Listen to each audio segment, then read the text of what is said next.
ढारस रखो, मैं ही हूँ, डरो मत।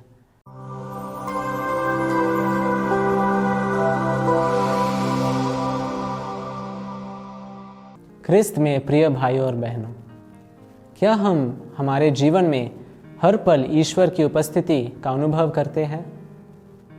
खुशी और सफलता का आनंद लेते हुए हम ईश्वर की उपस्थिति ज़रूर पहचान सकते हैं, परंतु हमारे जीवन में कई बार हमें दुख या कष्ट का सामना करना पड़ता है और ऐसे समय में हमें यह लगता है कि ईश्वर ने हमें त्यागा है या ईश्वर हमको छोड़कर दूर चला गया है।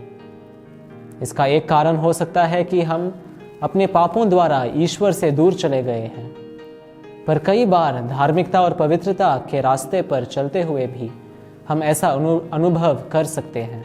आज के सुसमाचार में प्रेरितों ने भी ऐसा अनुभव किया था।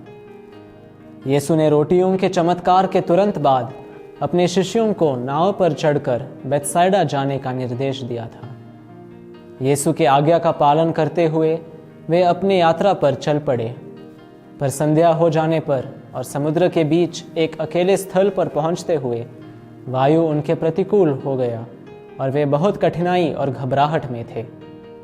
हमारे जीवन में भी कई बार संध्या हो जाती है या हमें अकेलेपन या प्रतिकूलित परिस्थितियों का सामना करना पड़ता है।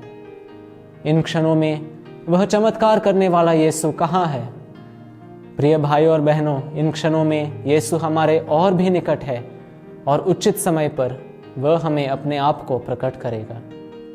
हमारे जीवन में ईश्वर हमें ऐसे कठिन और प्रतिकूलित परिस्थितियों से गुजरने देते हैं ताकि हमारा विश्वास उसमें बढ़ता जाए, ताकि हम यीशु का अनुसरण इसलिए ना करें कि वह हमारे लिए चमत्कार करता है, परंतु इसलिए क्योंकि वह सब वस्तुओं और हमारे जीवन का अधिकारी है और हमारा एकमात्र सहारा है।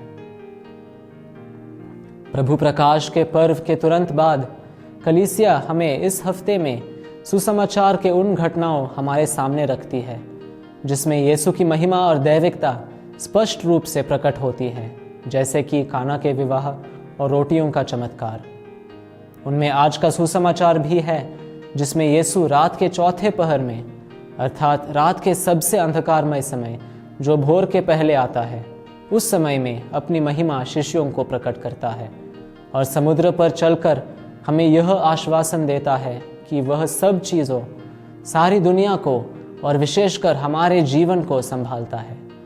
आज भी यीशु हमारे जीवन के सबसे अंधकारमय समय में अपनी महिमा और दैविकता प्रकट करना चाहता है। जैसे उन्होंने शिष्यों को कहा था, वह हमसे भी कहता है। पवित्र जुबली वर्ष का विषय यही घोषित करता है कि हम जीवन के सफ़र में यीशु पर विश्वास रखते हुए निराशाजनक परिस्थितियों में भी आशा के तीर्थयात्री बन सकते हैं, क्योंकि यीशु हमारे साथ है।